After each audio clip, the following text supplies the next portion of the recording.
Egaan kabajamtoota hordoftoota keenya qophii keenya guyyaa irraanfanaatiin godina Harargee magaalaa Baabbileetti galaan Baabbilee haala teessummeessii maal akka fakkaatuu fi dhagaan zaakataa'u maal akka fakkaatu kan isin biraan geenyu ta'a. Heernaa beestii wood laayik sabiskiraayib godhuun nu faana taa'isiin jenna. Beesaa sagantaa taa'isiin ammatti nu faana bu'aan hanga irraa.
Ashama harka fuunee akkam jirtan hordoftoota keenya.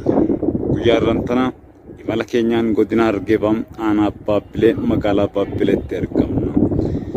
Magaalaan Baabbilee sirna bulchiinsa magaalaa ishii kan qabdu yoo taatu naannoo Somaaleetiin kan wal daangessitudha.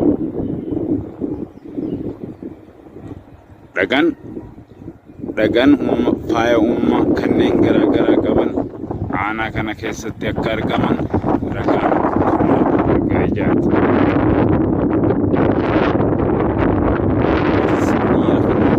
Isa akka ta'e gaafannee imala keenyaan garasii fuulleeffannee kaameraa keenyatti argamu dirqamaan ibsiteera. Magaalaan Baabbilee akkuma argaa jirtan kana haalli teessummeessii gadi haala baay'ee namatti toluu fi teessuma bareedaa kan qabdudha. Lafti gammoojjii yoo ta'es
egaan hordoftoota keenya yeroo ammaan tanaa kan argamnu godina Harargee aanaa Baabbilee magaalaa Baabbileerraan gara kiiloomeetira 5 fagaannee iddoo dhagaa daakataa jedhamutti argamna. Dhagaan kun uumamaan maal akka fakkaatu isinumti tilmaamuun waan nama rakkisu miti. Daandiin kun daandii magaalaa guddittii mootummaa naannoo Somaalee Jijjigaatti imaluudha. Humni ibsaa mul'ataa jiru kun Gara aanaa Gursumitti kan imalu yoo ta'u, iddoon itti argamnu immoo iddoo hawwata turizimiitiif baay'ee si'ataa ta'edha. Dhagaa Daakataa.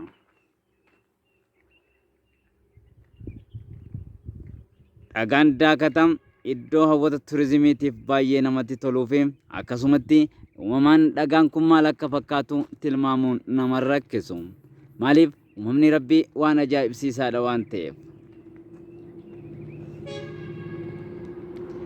Daandiin guddichi baha Oromiyaatii qaxxaamuree kutaa biyyattii irraa gara mootummaa naannoo Somaaliitti asiin qaxxaamuree Baabbileen qaxxaamuree Jijjiga keessa baha.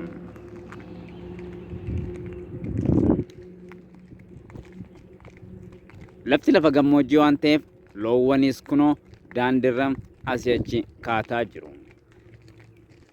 Lafti baay'ee gammoojjii waan ta'eef loonis yeroo ammaan tana qoonqoon itti hammaatee baay'ee rakkachaa akka jiran arguun ni danda'ama.